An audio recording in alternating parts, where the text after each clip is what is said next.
ممكن نغير لون الحيطة. أستاذ المقال ده خطير. لازم جوان وش السلندر. ايه ده؟ انت مين؟ جديد في الكار. جديد في الكار، انتصار غريب. المطربة نجوان، طبعا انت مطربة شابة، لكن برضو ممكن نطلب منك خلال 5 دقايق تسيب المهنة وتشتغلي في كار جديد. تختاري كار ايه؟ بائعة الجرايد. بائعة الجرايد نجوان. هتصحي بدري قوي يا نجوان كل يوم ومش عارف ايه، مش دي صعبة شوية؟ لا، هصحى بدري كل يوم عشان عايزة اوصل رسالة مهمة قوي قوي قوي بالجرايد ديت. لكن الناس بائعة الجرايد نجوان مش بتقرا دلوقتي الورق، يعني الجورنان بتاع زمان بيخشوا على النت كتير. دي حقيقة. دي مشكلة بالنسبة لك؟ هي مشكلة، بس لو انا اللي ببيع الجرايد هفرض بقى عليهم يشتروا الجرايد، هحطها لهم قدام باب الشقة. بائعة الجرايد نجوان، لما الناس بتشتري منك هل بتقول لهم لا سيبوا الجورنان ده مش قوي، خدوا الجورنان دوت خاصة فئة الشباب، ولا بتسيبي طبعا. كل واحد على راحته؟ لا طبعا، لو في شباب بيشتروا مني جرايد بقول لهم خدوا دوت خدوا دوت، وبالذات بقى لو في خبر ليا طبعا في اي جريدة هبيعها في مصر كلها. بائعة الجرايد نجوان، هل انت بتقري باستمرار الجرايد دي اللي انت بتبيعيها ولا مجرد رزق وخلاص؟ لا، بقراها عشان انا ما بعرفش ابيع سلعة لما اكون مقتنعة بيها. بائعة الجرايد نجوان، نفسك تشوفي خبر ايه كده منشط وتبقي سعيدة لما تشوفيه في الجرايد؟ نفسي اقوم من النوم كده وافتح عيني على اول جريدة امسكها الاقي فيها مكتوب ان مصر ما بقتش محتاجة لاي حد ولا اي مساعدات من اي دولة خارجية، وان مصر بلد الامن والامان وهتفضل طول عمرها كده.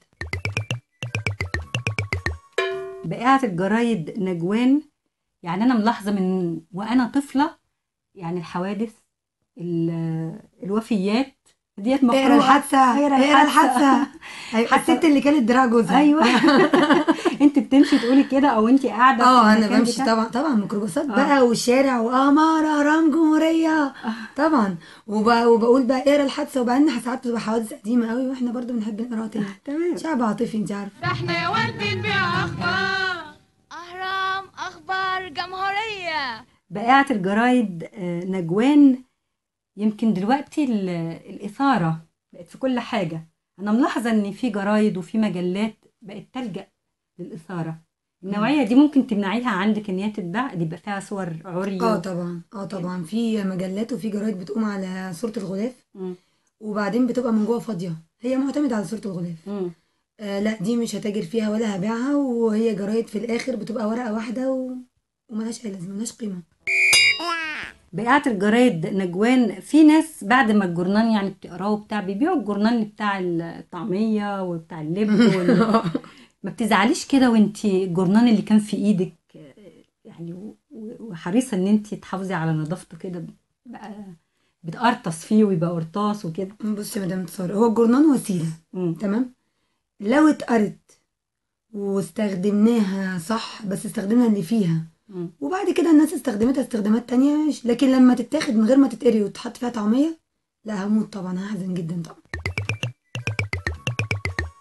بائعة الجرايد نجوان، بما انك بتقري الجرايد اللي انت بتبيعيها، بعض الجرايد برضو بتعمل عملية تلفيق، عملية تضليل، اخبار مضروبة زي ما بنقول، صحافة صفراء. صحافة صفراء. بيبقى ايه موقفك؟ يعني ديت اللي بتجيب فلوس والناس بتقبل عليها؟ الصحافة الصفراء مش بتطول، والكلمة الحرة والكلمة الصح هي اللي بتدوم. ولو انا تعرضت ان انا هكسب من صحيفة صفراء مش هبيع لها جورنال ولا مجلة. 5 دقايق خلصوا. اخبار اهرام جمهورية. بائعة الجرايد نجوان، هترجعي تاني لمهنتك الاصلية مطربة، زعلانة؟ لا كفايه ان انا اخدت مع حضرتك جوله كده في مصر كلها وعماير مصر كلها وشوارع مصر كلها الجميله، وبعنا كتير واسترزقنا الحمد لله ومعانا فلوس حلوه دلوقتي. جديد في الكار، انتصار غريب.